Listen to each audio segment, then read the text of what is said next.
আসসালামু আলাইকুম ওয়া রাহমাতুল্লাহি ওয়া বারাকাতুহু।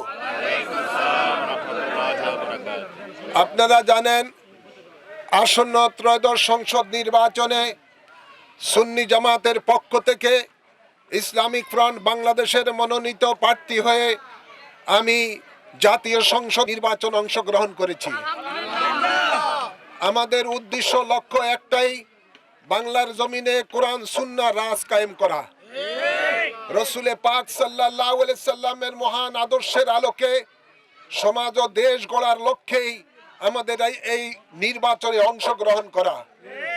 সুন্নি জামাতের পক্ষে সংসদে কথা বলার মতো কেউ নাই।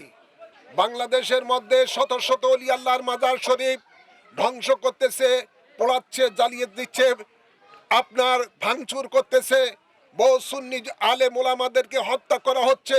এর প্রতিবাদ সংসদে একটি লোক নাই যে দাঁড়িয়ে কথা বলার। তাই সুন্নিয়তের পক্ষে কথা বলার জন্য, মা ওলি আল্লাহর পক্ষে কথা বলার জন্য, নবী পাকের পক্ষে কথা বলার জন্য তথা দ্বীন ইসলামের পক্ষে কথা বলার জন্য, এদেশের মেহনতি মানুষের পক্ষে কথা বলার জন্য, দুর্নীতির বিরুদ্ধে কথা বলার জন্য, সন্ত্রাসের বিরুদ্ধে কথা বলার জন্য, বিশেষ করে মাদকের বিরুদ্ধে কথা বলার জন্য, এদেশকে স্বনির্ভর করে গড়ে তোলার লক্ষ্যেই আমি ইনশাআল্লাহ এই সংসদ নির্বাচনে অংশগ্রহণ করেছি। তাই আপনাদের সকলের সমর্থন চাচ্ছি, আপনাদের দোয়া চাচ্ছি, সহযোগিতা চাচ্ছি। ইনশাআল্লাহ এই দেশ ওলি আল্লাহর দেশ এবং ওলি আল্লাহর প্রতিনিধিরাই এই দেশ চালাবে ইনশাআল্লাহ। তাই আমরা অতীতে আপনারা অনেকে ভোট দিয়েছেন, কিন্তু কোন ব্যক্তি সুন্নিয়তের পক্ষে কথা বলার মতো কেউ নাই। এই দেশের মধ্যে দিন পে দিন মাথা চাড়া দিয়ে উঠতেছে ওলি আল্লাহর দুশমনেরা, নবী পাকের দুশমনেরা দিন পে দিন মাথা চাড়া দিয়ে উঠতেছে। বিশেষ করে এদেশের স্বাধীনতা বিরোধীরা মাথা চাড়া দিয়ে উঠতেছে।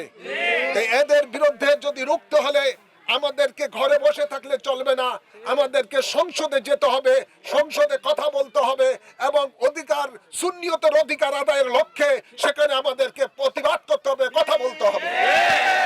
তাই আপনাদের সকলের সহযোগিতা কামনা করি।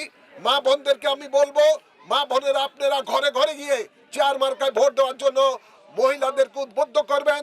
পুরুষেরা যারা রয়েছেন আপনাদের সকলকে বলবো, এটা আমরা একটা জিহাদের ময়দানে অবতীর্ণ হয়েছি। এই জিহাদে আমাদেরকে কামিয়াবি হতে হবে। তাই আমাদেরকে ঘরে ঘরে মানুষদেরকে বুঝাতে হবে, যার কোন তন্ত্র মন্ত্রের পক্ষে, কোন ব্যক্তি বিশেষের পক্ষে আমরা আমাদের রায় দিব না, ভোট দিব না। আমাদের ভোট দিব কোরআন সুন্নাহর পক্ষে, আমাদের ভোট দিব সুন্নিয়তের পক্ষে। অন্য দলের মধ্যে আমরা ভোট দিতে রাজি না।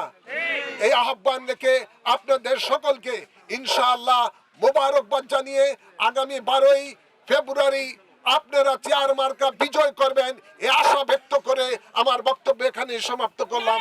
আসসালামু আলাইকুম।